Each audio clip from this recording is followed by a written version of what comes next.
Eh bien bonjour à tous et bienvenue dans cette nouvelle vidéo. Donc aujourd'hui ce sera une review. Il s'agit d'une réplique de Glock 17 de chez Meister. Donc c'est un pistolet à culasse mobile, donc un blowback, qui fonctionne à gaz.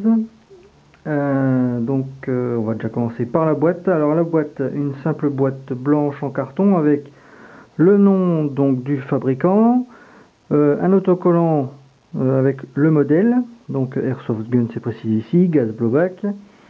Vous avez ici quelques informations, donc il faut en anglais, donc il faut faut avoir 18 ans, il faut bien lire les instructions avant de l'utiliser, obéir aux lois en vigueur, usage dans votre pays, enfin etc. Et bien sûr porter des protections faciales. Sinon, aucune information technique ni rien du tout. Donc on passe à l'ouverture. Alors donc, à l'intérieur, de la mousse de protection, qui est quand même plutôt plus que correct, même, je dirais c'est même mieux que le polystyrène habituel. Au niveau du contenu, donc vous avez la réplique, un chargeur et c'est tout. Donc aucune doc technique, pas de billes, pas de petite tirette de débourrage, rien du tout. Alors on va sortir la réplique. Alors la réplique est donc en métal et en ABS. Donc le métal, donc toute la culasse en métal. Sinon tout le reste c'est de l'ABS. Je crois même y compris la queue de détente, oui. L'arrêteur de culasse par contre est en métal.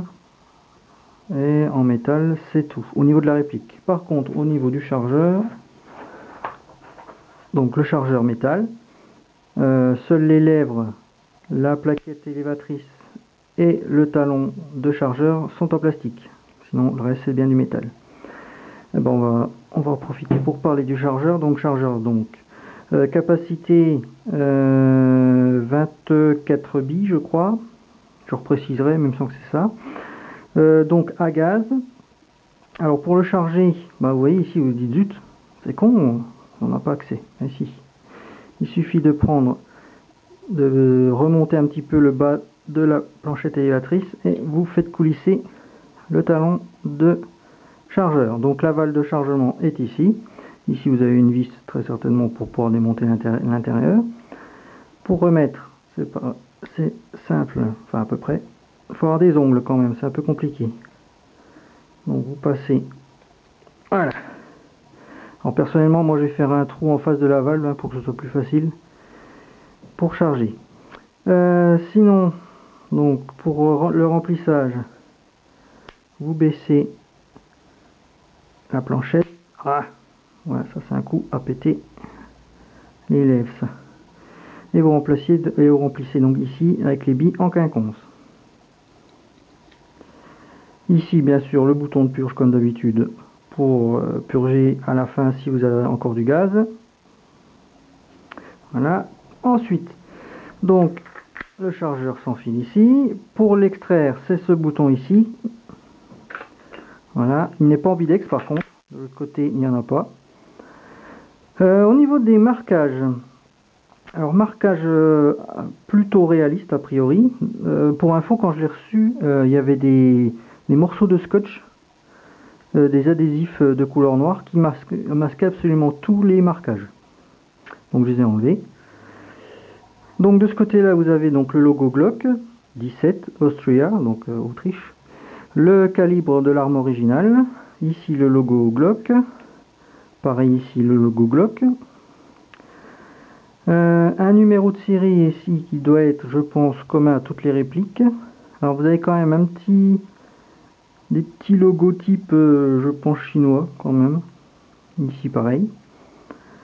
Là vous avez le numéro de série qui est là, qui est répété ici.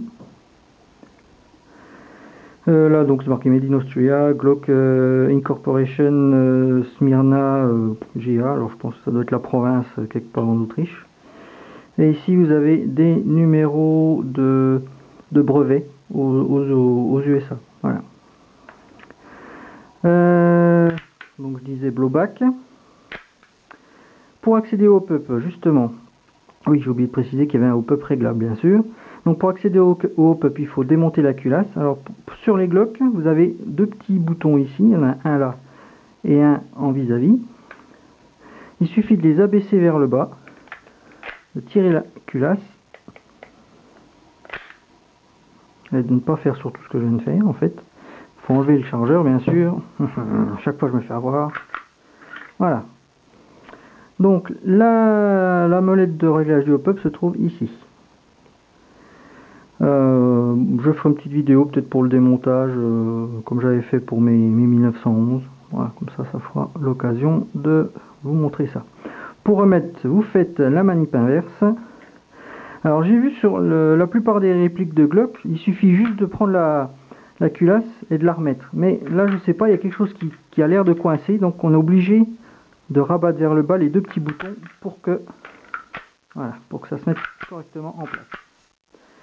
Au niveau de la sécurité, alors normalement il y a une sécurité ici, mais je pense qu'il doit y avoir, faut que je mette un petit peu d'huile de silicone parce que c'est un peu raide, et en fait elle se met pas bien. Voilà, là on la voit.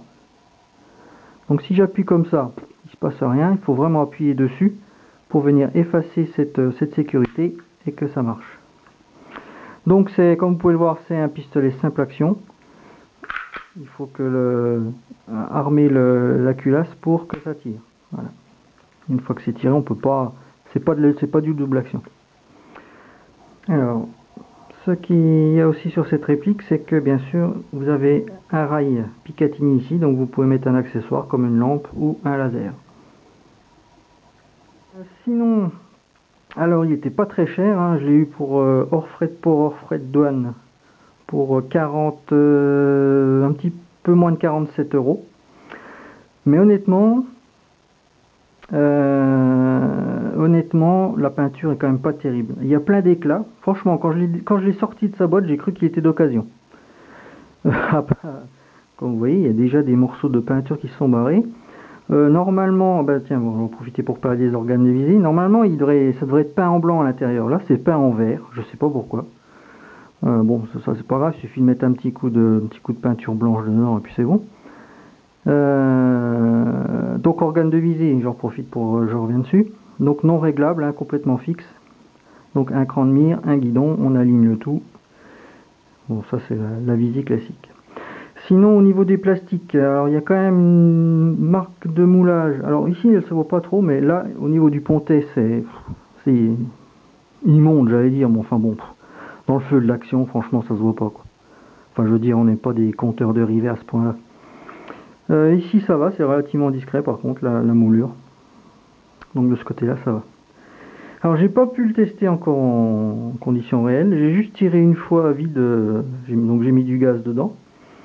Au niveau du chargeur par contre l'étanchéité a l'air assez bonne. Il n'y a pas de fuite, rien du tout. Donc je l'ai testé à vide comme ça, le kick est pas trop mauvais. Donc à voir dans le temps. Par contre, pour info, j'ai vu sur internet que les chargeurs Marui étaient compatibles. Donc éventuellement, si vous voulez des chargeurs un peu plus fiables éventuellement que ceux-là, donc les chargeurs Marui vont dedans. Et a priori même la plupart de l'interne. Donc voilà, j'espère que cette petite vidéo vous aura plu. Bon, j'ai un petit peu galéré pour la faire, mais bon, ça arrive. Sur ce, je vous souhaite une bonne journée. N'hésitez pas à liker, commenter, abonnez-vous si vous n'êtes pas abonné. Et sur ce, je vous dis que l'airsoft soit avec vous. A plus!